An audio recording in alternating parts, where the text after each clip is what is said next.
प्रिय मित्रों नमस्कार। हमारे द्वारा कहानी प्रायश्चित आप लोगों के समक्ष प्रस्तुत की जा रही है। अभी तक आपने जाना कहानी का छठा भाग। अब प्रस्तुत है इसी कहानी का सातवां भाग लेकर हम आपके सामने आए हैं।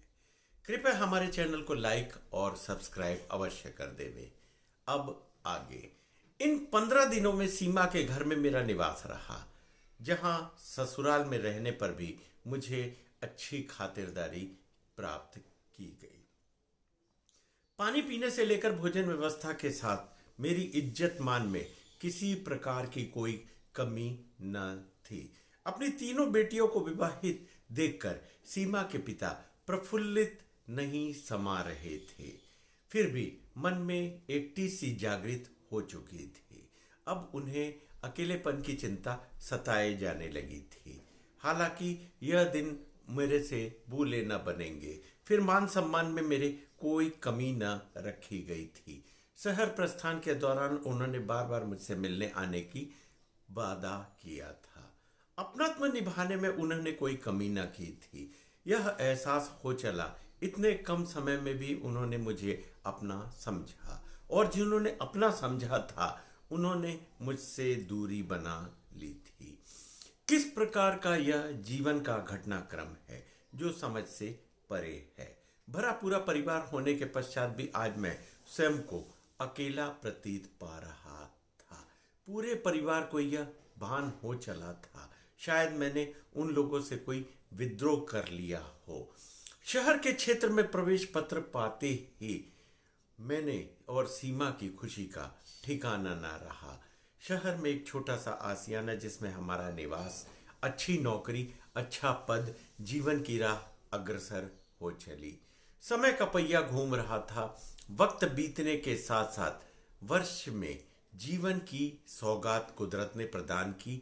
बीते वक्त के साथ यूं लग रहा सीमा से मिलना जैसे मेरे लिए कल की बात हो।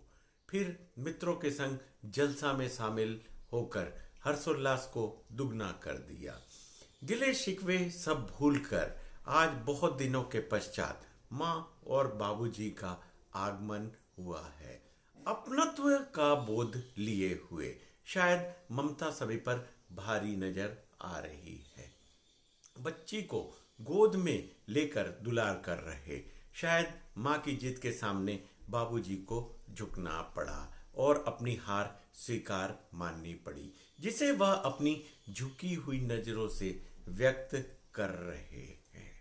मैंने सदा परिवार की मान को अपनाया, फिर दिल के हाथों में मजबूर था। मेरी नजरों में जीत और हार की कोई संज्ञा नहीं थी। मैंने और सीमा ने माँ और बाबूजी का उचित सम्मान किया। भूली बातों को भूलकर पुरानी बातों को याद न किया और उसे किसी प्रकार से चर्चा में नहीं आने दिया। फिर अपना तो स्वीकारने में किसी ने कोई कमी नहीं की। भोजन का पूर्ण लुत्फ स्वीकार किया। आज फिर काफी दिनों बाद दिल पर पड़ा बोझ हल्का हो गया। शहर का वातावरण में रहकर उच्च पद पर आसीन, अच्छी नौकरी, उच्च वर्ग का रहन सहन, सीमा के संग घर का सपना साकार करने की मंशा, सीमा के असीम प्यार ने जीवन का सफर आसान बना दिया। वक्त के साथ साथ खुशियां बरपी, जिसमें मुझे एक पुत्र रत्न